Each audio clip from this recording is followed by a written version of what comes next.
And you've got the question in front of you. Why does the LEP not share the Mayor's ambition for London to be a global leader in the transition to a low-carbon economy? Thank you. I think the LEP is supportive of that ambition. However, when we look through a jobs and growth lens in the way that our remit asks us to do, the work that we did on the future employment trends by sector in London did not identify the low carbon sector as such a significant component of future job growth, which is not to say that it's not important, but not as significant as other sectors. For example, in the tech and creative areas. However, I'm quite sure and would fully expect that when the next mayor leads a full revision of the statutory economic development strategy, which is due for renewal, the last having been published in 2010 off data which was 08-09, I would expect that this objective will, as it is in the existing EDS, again be explicit. So supportive, but in the context of looking at the sort of diversification of the economic base of London, all the evidence that we saw did not identify it as significant as some of those other areas that we've talked about.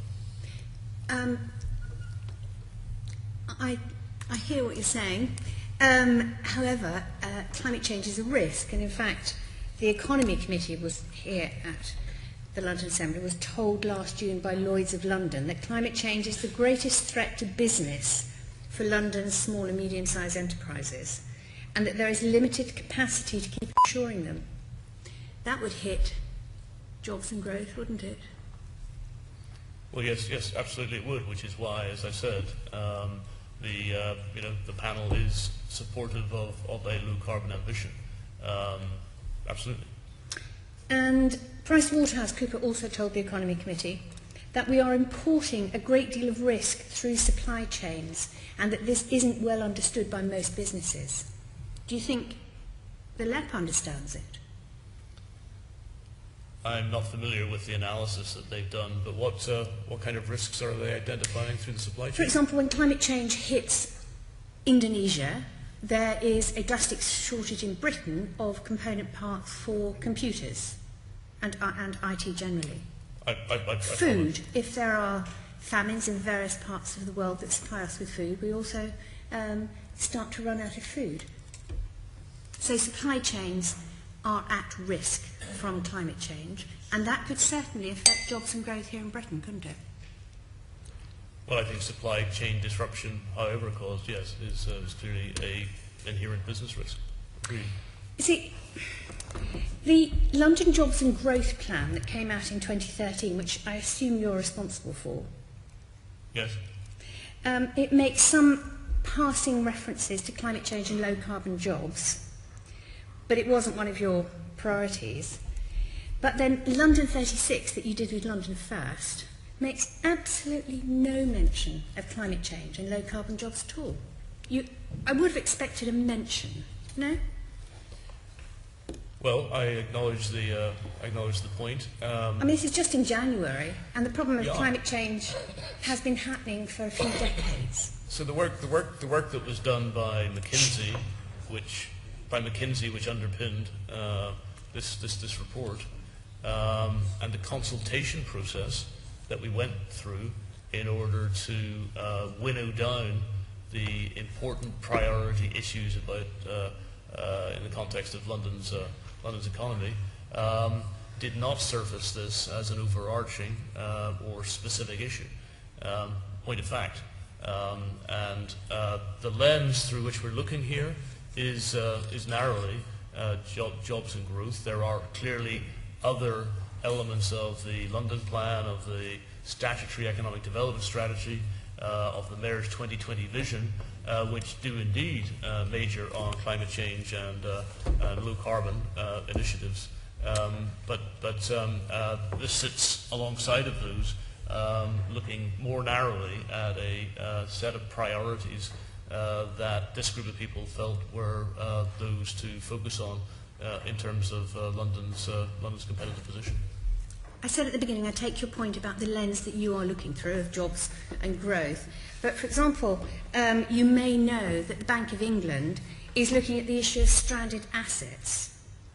And that clearly is going to be a problem for jobs and growth. Now, I would have thought if even the Bank of England, which has been incredibly slow to take up the issue of climate change, if even the Bank of England is looking at it, then perhaps you should be looking at it, or the LEP should be looking at it, as an overarching issue through whatever lens you're using. Mm-hmm. Well, acknowledged. Let's take that thought away and have that discussion. Because what the Bank of England has said, fossil fuel reserves that can't be used if they become stranded assets could affect a third of the FTSE 100. That sounds like quite a big impact to me. Mm-hmm. Agreed. Well, I'm glad I've got your agreement.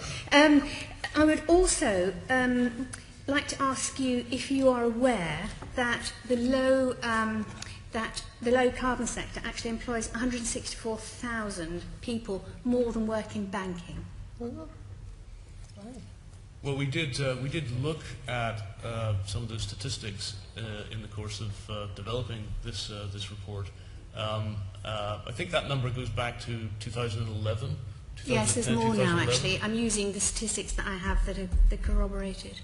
Yeah, we weren't able to do that analysis and come up with those kinds of numbers and looking forward meaningful projections of them. But if you have that, I'd be delighted to take a look at it.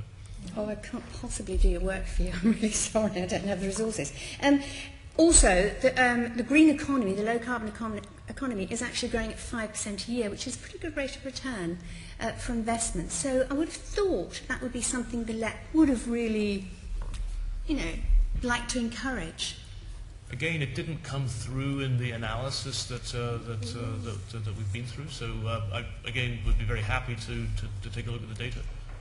Well, in his foreword to his climate adaptation strategy, the Mayor says, the drive to attract significant new investment into London, thereby securing tens of thousands of jobs through the delivery of vital infrastructure, goods and services, as well as developing world-class exportable skills. So the Mayor, at some point, did accept that the low-carbon economy is going to be a massive boost to London, particularly in terms of exports of our own skills. Acknowledged.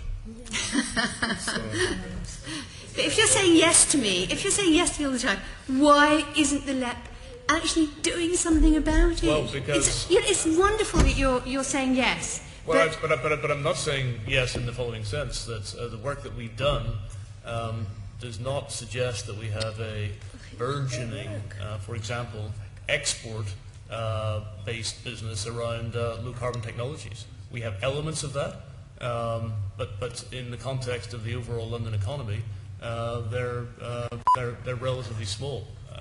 I'd be very interested to see the analysis that supports the proposition that you've laid out in terms of the scale and size, and see how we can feed that in.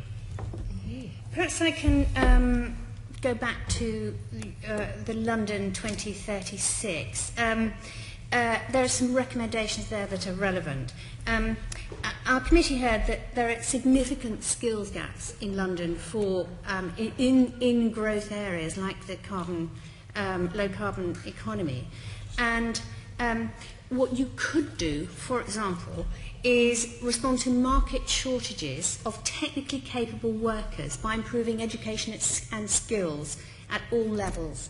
I mean, this would just be a way of not only encouraging the low-carbon economy, but actually creating all sorts of opportunities, particularly, I would argue, for exports, because other countries are going to desperately need the sort of low-impact technology that we could develop here.